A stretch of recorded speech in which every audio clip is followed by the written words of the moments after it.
Chers amis, bonsoir. Je suis heureux de vous retrouver au moment où nous allons reprendre les messes pendant cette période de déconfinement à partir de samedi soir.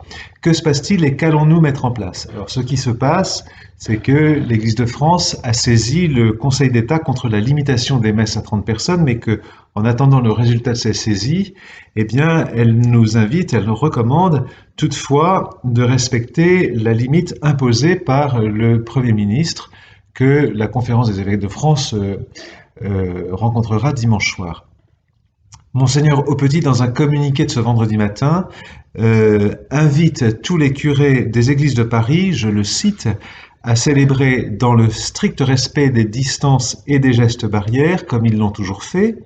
Chacun veillera à limiter le remplissage de son église sans pour autant laisser qui que ce soit à la porte. Donc, trois choses importantes à retenir: le respect strict des gestes barrières, la limitation des églises pour ne pas les remplir, pour la distance en fait, et puis en même temps ne laisser personne à la porte. Alors, à la lumière de ce qui est dit, que faisons-nous à partir de samedi soir? Toutes les messes sont rétablies en semaine, le samedi et le dimanche, aux horaires habituels de Saint-Augustin. Toutes les messes vont avoir lieu dans la nef et en raison de l'affluence possible et du respect des règles de distanciation, la messe de 11 heures pourra être dédoublée. S'il y a trop de monde, certains iront dans la chapelle des catéchismes où là une messe sera célébrée. La messe de 10 heures, et non plus la messe de 11 heures, mais la messe de 10 heures sera retransmise sur YouTube pour les personnes qui ne peuvent bien sûr venir à l'église. Les règles des gestes barrières et de distanciation, vous les connaissez, mais je les rappelle d'une façon nette pour Saint-Augustin. Le masque est obligatoire.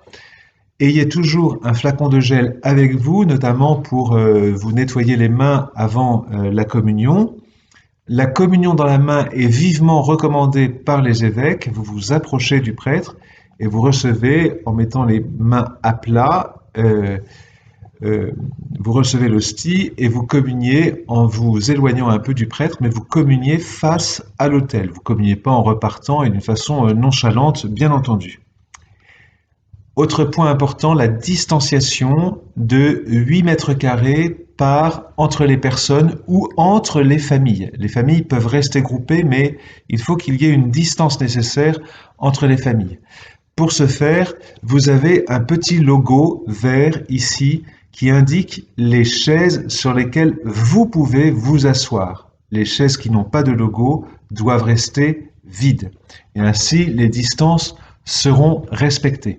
À ce titre, à partir des messes du samedi soir, nous avons besoin de former des petites équipes de 2, 3, 4 personnes pour accueillir, rappeler ces gestes, que les masques sont bien mis, qu'il y a du gel à disposition et d'indiquer ce rappel de s'asseoir sur les chaises marquées de ce petit tampon vert.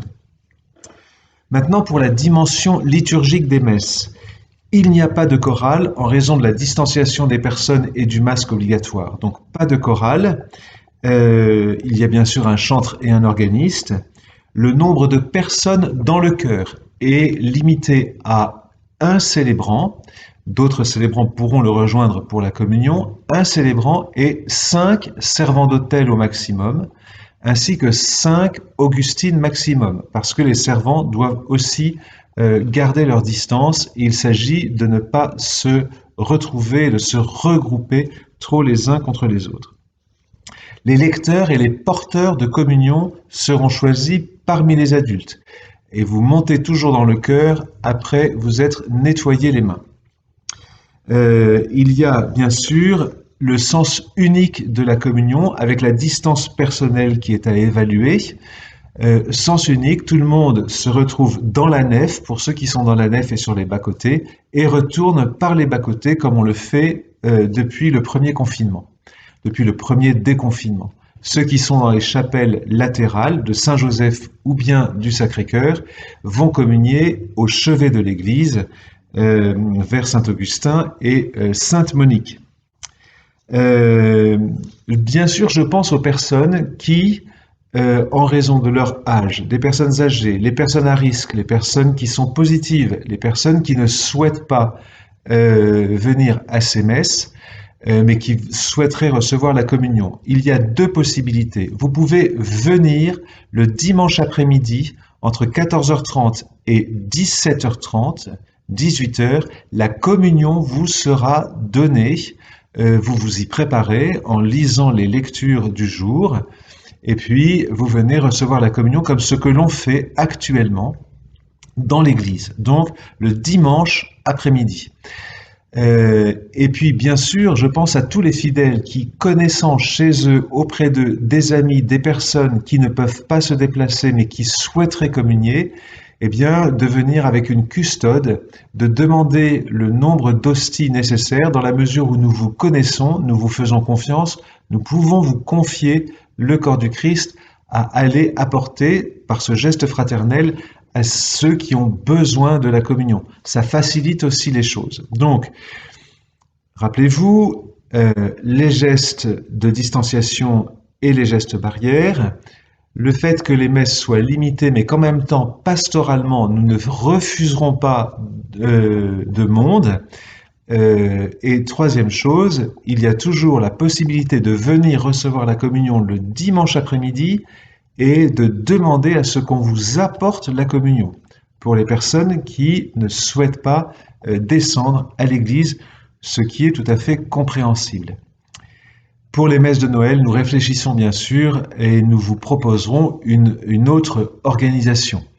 À tous, je souhaite un très très bon Avent, une très belle montée vers Noël et ensemble, restons unis dans la prière et soyons forts dans notre espérance. À très bientôt à tous.